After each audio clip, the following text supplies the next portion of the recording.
김수종이 꿈꾸는 정의롭고 원칙이 살아있는 대한민국. 청취자 여러분과 함께 만들어가겠습니다.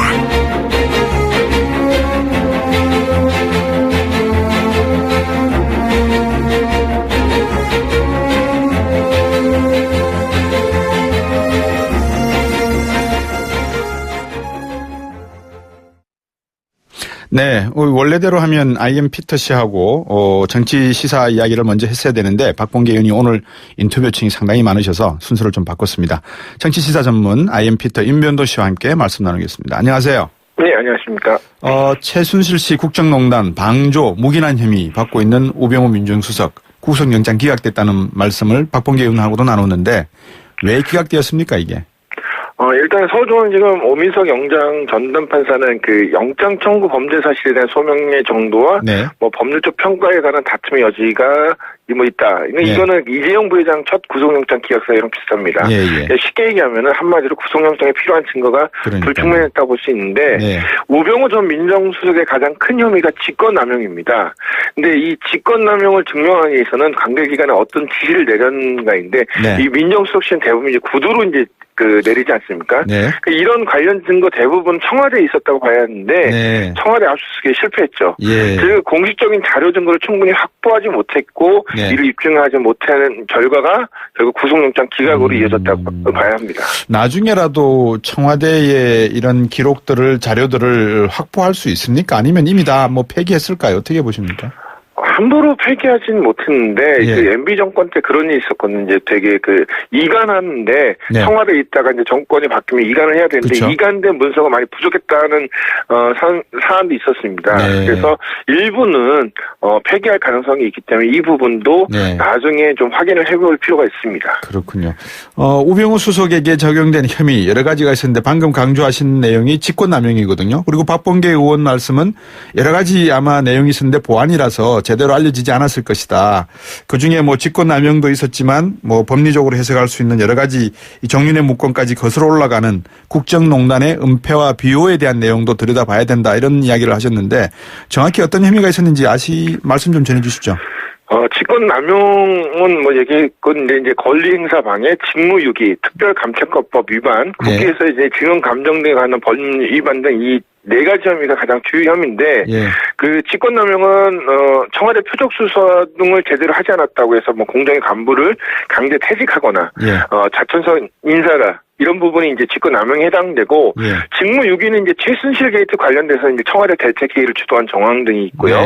그 다음에 이제 자신의 개인 비리 의혹에 대해서 이석수 특별감찰관이 감찰을 하자 어떤 이 부당한 압력을 행사한 혐의도 있습니다. 국회 증언 감정에 관련 법률 위반은 이건 이제 청문회에 불출석했던 부분이 있고요. 네. 그렇군요. 보통 지금 말씀하신 걸 들어보면 4가지인데 이 4가지 중에서 가장 예를 들면 구속영장을 신청할 때 무엇이 좀 상대적으로 좀 쉬웠다라고 할 수 있었던 게 있지 않았을까요? 그런데 이제 여기서 우병우 전 수석이 얘기했던 게 중요한 부분이 뭐냐면 박근혜 대통령 지시에 따라 공무를 수행했다고 했거든요. 그러면 이제 직권남용에 되면 어떤 지시를 받았고 어떤 지시를 내렸다는 건데 그러니까 이런 우병우 수석은 계속 얘기한 게 위에서 지시 내려온 거를 자기는 밑에 내리고 이런 거 가교 역할을 했다는데 이게 이 우수석의 말은 이 법적 총을 빠져나갈 여지가 있는 거죠. 그래서 이제 직권남용 혐의가 입증하기 어렵었고 이거를 이제 특검이 좀 밀었는데 이게 이제 완전 실패한 거죠. 그러니까 직권남용 같은 경우는 2016년 문화체육관광부 국장과장 공무원 6명 그죠? 자천시킨 인사. 그 다음에 CJ E&M 표적조사. 또 메르스 사태 당시에 단체 관광객 비자 발급 수수료 변제 조치 연장 이런 여러 가지 이야기들이 항명으로 판단해서 인사를 자천시킨 이런 경우로 갖다 이제 직권남용으로 본 것 같은데 이게 증거가 불충분하다 이런 내용인 것 같네요, 그죠? 그렇죠. 이제 범죄의 소명. 그러니까 확실하게 이 사람이 이런 인사를 했고 직권으로 이 사람들 자천 인사를 하고 했는지 지시했는지 여부가 명확하지 않다는 거죠. 이 중에서 가장 힘들었던 게 아마 이 특별감찰관법 관찰관법 위반 혐의 이거 같아요. 이석수 특별감찰관을 갖다가 이렇게 뭐라 그럴까요? 자기 비리를 감추기 위해서 수사를 제대로 못하게 한 경우가 있었잖아요. 그죠? 그래서 지금 이제 그 우병우 전 수석 같은 경우는 개인 비리 수사는 이번에 범죄 사실에 안 들어갔거든요. 아, 예. 그런데 이제 이것들과 함께 연관을 시켜갖고 했어야 됐는데 네. 이번에는 그 이재용 부회장 구속 영장 청구 때와 다르게 조금 특검이 좀 미흡하지 않았냐고 좀 보고 있습니다. 그렇군. 시간이 부족한 게 아마 큰 원인이었을 것 같네요. 네. 우병우 전 수석이 법을 빠져나갈 수 있었던 그 이유 중에 하나도 본인이 스스로 뭐 법을 잘 알고 그죠? 우병우 사단이라고 하는 게 검찰 내에 존재한다는 거 아니겠습니까? 국정원 안에도 그죠?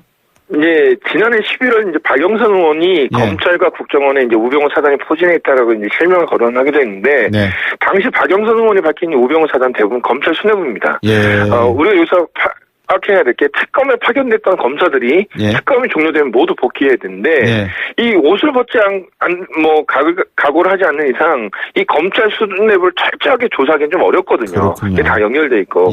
그래서 이 우병우 전 미선수석을 보면은 검찰이 어떻게 수사하는지 또 그들이 보유한 정보가 무엇인지 이미 파악을 했었고 그리고 특검이 이제 그 우병우 본인과 최순실의 관계를 입증하지 못했다는 점. 그다음에 청와대 압수수색의 핵심 대상자였던 민정수석실 자료가 넘어가지 않았던 점을 깊게 좀 파고들고 막아내지 않았나 생각합니다.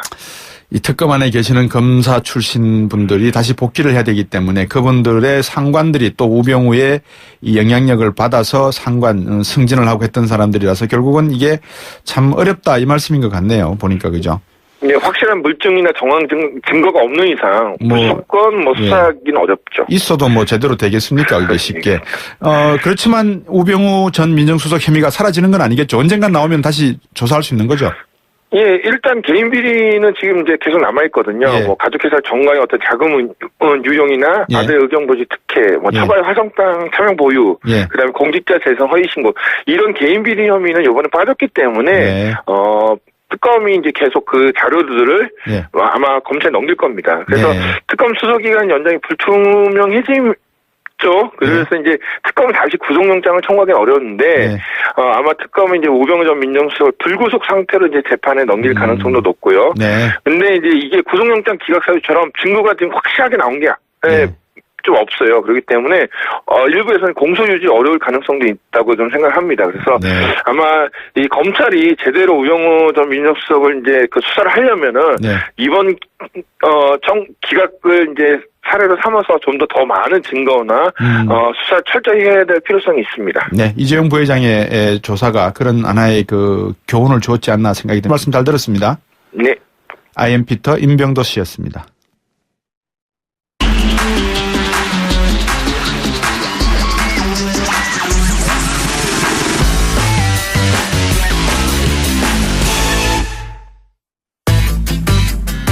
곽수종의 뉴스 정면 승부.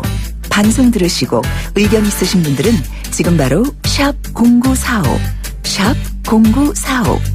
짧은 문자 50원, 긴 문자 100원이 부과되는 휴대전화 문자 메시지를 보내주세요.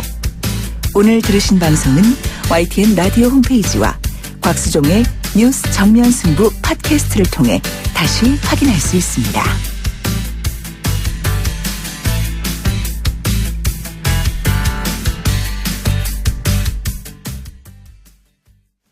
네, 3307번님. 법과 국민을 두려워하지 않는 사람한테 원만한 해결은 절대 안 됩니다. 고개를 숙여도 엎드려 읍소해도 그건 안 될 일입니다. 대통령이 법과 국민 위에 있는 건 아니지 않습니까? 4589번님. 저는 70대로서 지금까지 보수로 살아왔는데 억지 쓰는 대리인을 보면서 실망했습니다. 이런 글들을 보내주고 계십니다.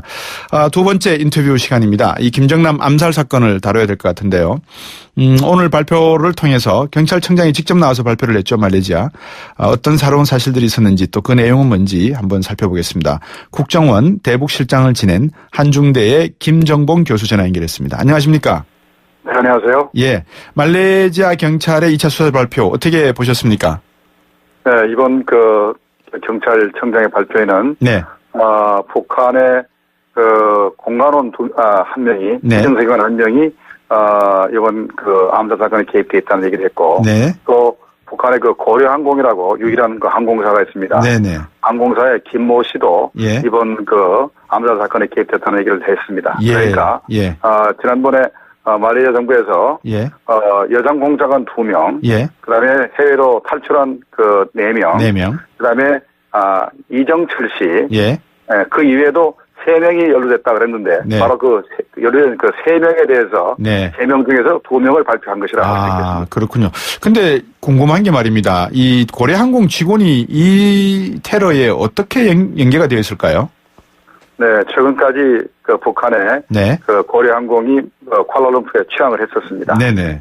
그래서 그 고래항공 직원이 북한에서 만드는 그 독극물을 네. 외교 행랑에 넣어서 날랐고, 예. 그다음에 이제 북한의 그 이등서기관이 예. 그 외교 행랑을 그 공항에가 찾아왔고, 예. 하는 그런 그 업무를 했다고 보고, 예. 그다음에 이 두 사람이 이제 그 벌써 쿠알라룸푸르에 들어온 지가 뭐 한두 달 그 예행사 직원은 한 달이 됐고, 네. 북한 공관원은 뭐 작년도에 왔기 때문에, 네. 쿠알라룸푸르 시내 지리를 잘 알지 않습니까? 네. 그래서 어느 호텔에 묵어야 되고, 네. 그다음에 공항에서 어떻게 탈출해야 되고, 네. 하는 부분을 이제 면밀히 검토해서, 예.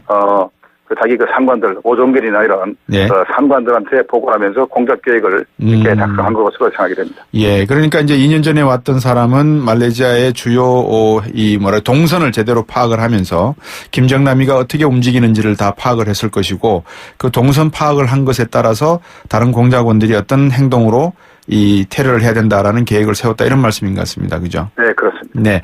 김정남 피살 배우가 북한이라는 것이 지금 말레이시아 경찰 쪽에서도 뭐 확정은 하고 있지 않습니다만 대충 던져주는 메시지인 것 같은데 이 부분에 대해서는 뭐 거의 우리 정부는 확실하다고 보는 거죠? 네, 지금 뭐 공작 수법이라든가 예. 이번에 그 투입된 그 북한 그 국적을 가진 사람들이 벌써 몇 명입니까? 그렇죠. 총 11명이 투입됐는데 네. 그 베트남 여권을 가진 여성과 예. 인도네시아 여권을 가진 여성을 제외한 나머지 9명이 전부 다 그렇습니다. 북한 여권을 가지고 있는 사람들입니다. 예. 근데 이 더군다나 북한에 그 쿠알라룸푸르에 있는 현지 공관원이 있겠다는 것은 그것은 네. 명명백백한 북한의 그 암살 공작이라고 볼 수밖에 없겠습니다. 네. 그러면 왜 이 김정남에 대해서 북한이 스탠딩 오더라는 말을 쓰고 계시던데 항시적으로 죽일 수 있으면 죽여야 된다 이런 말인 것 같은데 왜 이렇게 김정남에 대해서 집착을 했을까요? 김정은 쪽에서? 가장 큰 것이 3대 세습에 대해서 부정적인 발언을 했기 때문에 네. 김정은의 권력 기반 자체가 예. 내가 할아버지, 아버지의 자손이기 때문에 내가 권력자이 된다. 또 예. 김정은이는 할아버지 흉내를 많이 내지 않습니까? 예. 그런데 김정남이가 3대 세습을 반대한다 소리를 하니까 네. 바로 김정은의 바로 권력 기반 자체를 흔드는 겁니다. 예. 그러니까 이건 뭐 반드시 죽여야 될 그런 그 반혁명 분자니까. 네네. 자기가 2012년도에 최고 권력자가 되면서 네. 바로 공작기관에 죽이라고 지시를 내렸고 네. 그 이후에 호시탐탐 죽일 기회를 노렸으나 네. 중국 정부가 보호를 하고 있고 네네. 또 김정남 자신도 암살 공작 계획을 다 알았기 때문에 네. 자기를 보호하기 위해서 가진 노력을 다했습니다. 네네. 경호원을 데리고 다닌다든가 네. 아니면 자취를 감춘다든가 했기 때문에 네. 시간을 끌어오다가 네. 이번에 완전히 여성 공작원도 포섭을 하고 예. 그다음에 분명히 김정남이 측근에 있는 인물 중에 한 사람이 네. 김정남의 동선에 대해서 분명히 그 북한에 밀고를 했을 겁니다. 배신을 했다 이 말씀이군요. 네, 그래서 이번에 김정남이 그 동선을 정확히 파악을 하고 네. 시작을 한 것 같습니다. 이거를 제가 나중에 여쭤보려고 했는데 지금 한번 여쭤봐야 되겠습니다. 만약에 김정남이의 포지션이 김정은이에 대해서 비판을 가하고 3대 세습에 대해서 비판을 가한 그런 소위 말해서 중국도 보호를 할 수밖에 없는 그런 중요한 위치라면 우리 정부도 나름대로 보호를 하고 나름대로 좀 관리를 했었어야 되는 부분이 있지 않았습니까? 우리 정부는 네. 마카오란 그런 그 공간에서 네. 김정남이를 제대로 보호할 수가 없습니다. 예. 이는 중국 정부가 네. 경찰을 동원해서 보호를 하고 있는데 네. 우리까지 껴들어서 보호할 수는 없는 것이고 예. 우리가 했던 것은 북한의 그 공작 지령이나 네. 이런 것이 어떻게 되고 있고 네. 또 김정남이가 어떤 활동을 하고 있고 예. 하는 것은 쭉 파악을 했지만은 네. 우리가 직접 나서서 이렇게 보호할 수 있는 입장은 아닌 것으로 생각이 됩니다. 이 보통 저 같은 아마추어 007 영화 같은 거 보면은 이 정보를 이용해서 중국 측에다가 전달해 준다거나 왜냐 그러면 어떤 면에서 보면 우리와 북한 간의 정보전에 있어서 우리가 진 거다 이렇게 평가할 수도 있는 부분이거든요. 우리가 그런 사실을 미리 알아내었 방금처럼 관리는 할 수 없지만 그 정보를 우리가 어느 정도 알고 있을 수 있었다면 중국 쪽에다가도 전달할 수 있는 그런 능력이 있었지 않았나 싶어서 제가 드렸던 질문입니다. 그러니까 국정원에서 발표를 했죠. 벌써 2012년부터 스탠딩 오더가 있었다. 그렇죠. 라는 것은 국정원에서 벌써 파악을 하고. 네네. 언젠지는 모르지만 북한이 김정남을 반드시 암살하려고 그럴 것이다. 그러니까요. 라는 것을 쭉 추진해 왔는데. 네. 이번에 갑자기 공작 계획을 세워서. 네. 쿠알라룸푸르에서 암살을 했는데. 네. 이런 거는 사전에 파악이 거의 불가능합니다. 사전에 네. 파악을 했다면. 네. 뭐 중국을 동원하든. 네. 아니면 말레이시아 당국에다 통보를 하든 해서. 네. 막을 수 있겠지만은. 네. 이거는 뭐 사전에 그렇군요. 파악하기 힘들기 때문에. 네. 이번 사건을 어떻게 막을 방법은 없었다고 생각이 됩니다. 예. 오늘 그 경찰청장 인터뷰 보니까 독극물 성분에 대해서 또 시신 부검에 대해서 특별한 언급이 없었습니다. 왜 그렇습니까? 원래는 오늘 정도는 이제 독극물에 대해서. 네. 발표를 하기로 했지 않습니까? 네네. 그래서 저도 좀 기대를 하고 있었는데. 네. 아직까지 발표를 안 한 것은 그 화학청에서. 네. 통상 보면은 우리도 그렇지만은 한국도 마찬가지입니다. 되게 네. 이 살인 사건이 벌어지면은. 네. 독극물 분석에 가장 빨라 일주일이고. 네. 길면은 뭐 한 2주일이 걸립니다. 네네. 그러니까 13일날 죽었기 때문에. 네. 아직 2주일이 되려면 한 27일 정도가 돼야 2주일이 되는데. 예. 아마도 좀 실수를 하지 않고. 예. 그래서 확실한 증거를 찾기 위해서 좀 시간이 좀 걸리는 거 아닌가 이렇게 생각이 됩니다. 예. 이 범행수법 이야기를 들어보면 오늘 나온 이야기는 두 여자가 맨손으로 독극물을 만지고 그거를 다시 김정남 얼굴에 문질렀다고 하는데 이게 가능한 겁니까? 그게 정말로 위험천만한 일입니다. 예. 아무리 이 호흡기로 흡수되는 그 독극물이라 하더라도. 예. 사람의 그 피부에는 땀구멍이 있기 때문에. 그러니까요. 그러니까 흥엉이라는 여자가 맨손으로 독극물을 만든다는 것은 어떻게 보면 자살행위입니다. 네. 정말 대단한 용기를 가지고. 예. 김정남을 죽였는데. 예. 이럴 경우는 자기도 죽진 않다 하더라도. 예. 지금 아마 상당히 고통 속에서 형무소에 있다고 생각이 되거든요. 예. 예. 이건 뭐 보통 사건이 아닙니다. 예. 자기도 네. 죽을 뻔했습니다. 네. 그 여자가 화장실로 가서 물을 내려고 그러면 수도꼭지를 만져야 되지 않습니까? 그러면 그렇죠. 자기 손에 묻었던 독극물도 그 수도꼭지에 묻었을 건데 그렇게 되면 다른 일반 시민들도 자칫 잘못하면 그 독극물에 이렇게 감염이라 그럴까요? 뭐 만져지는 거 아니겠습니까? 그렇죠. 아마 그 부분도 그 여자가 처리를 하고 나왔을 거로 생각이 되는데요. 네, 예. 근데 그게 이제 점점 더 미량이 되게 되면. 네. 벌써 김정남을 죽인 그 양. 네. 그 다음에 여자 손에 묻은 양. 예. 그 다음에 다시 그 수도꼭지에 묻은 양이 자꾸 줄기 때문에. 네. 나중에는 치사량에 훨씬 못 미치기 때문에. 그렇군요. 좀 만지면 조금 골치나 띵하고. 네. 약간 구역질 나올 정도지 사람을 죽일 정도는 안 될 거로 생각이 됩니다. 아까 외교 행랑에 아마 독극물을 넣어왔을 것이다. 그래서 고래항공 직원이 거기에 가담했을 거다 말씀을 주셨는데 북한의 독극물 제조 능력은 어느 정도고 이게 어떻게 외교 행랑에 어떻게 대충 이렇게 이동을 합니까? 그게 제가 볼 때는 북한의 그 독극물 제조 능력은 세계 최고 수준입니다. 아, 예. 세계 최고 수준이고 그러니까 지금까지 우리 국민들을 죽이려고 네오스티금이라는 그 독약을 쓰든가. 네. 지금까지 쓴 그 독극물의 종류나 그 수준을 보면은 세계 최고 수준이고. 네. 최근에는 그 영변 오메가2 원자로 해서. 네. 이 폴로늄 210이라는. 예. 더티밤 같은 거 말씀이죠. 네. 네. 방사능 물질인데. 네. 이거는 1mg만 몸속에 들어가도. 예. 사람이 죽는 건데요. 예. 이런 물질을 개발했다고 벌써 밝혀진 게 있습니다. 그렇군요. 아마도. 예. 우리가 알지 못하는 새로운 방사능 물질, 예. 맹독성이 가진 방사능 물질을 개발해서 가지고 있을 가능성도 있습니다. 지난번에 우리나라에 있던 그 뭡니까? 이한열 씨입니까? 이한영을. 예, 이한열. 예, 그 사람을 이렇게 암살할 때도 왜 총으로 했을까요? 독극물을 쓰지 않고? 그거는 응징의 모습입니다. 예. 저는 공작기관이 좀 다르죠. 예. 이한영을 죽인 것은 문화거리국입니다. 당시에는 이름이, 그 당시에는 사회문화부라고 그래가지고. 네네. 대남 공작기관에서 와서 이제 죽였는데. 그렇군요. 그거는 총으로 쏴 죽였을 때는 응징의 모습을 보여가지고. 예. 경고를 하는 겁니다. 예. 앞으로, 최고조자의 그 위상을 떨어뜨리는 그런 발언하는 놈은 지구까지 가서 죽이겠다. 이런 결의를 보이는 거죠. 예. 오늘 시간이 좀 짧았습니다만 좋은 말씀 잘 들었습니다. 감사합니다. 네, 감사합니다. 네, 지금까지 국정원 대북실장 지내셨던 한중대 김정봉 교수였습니다.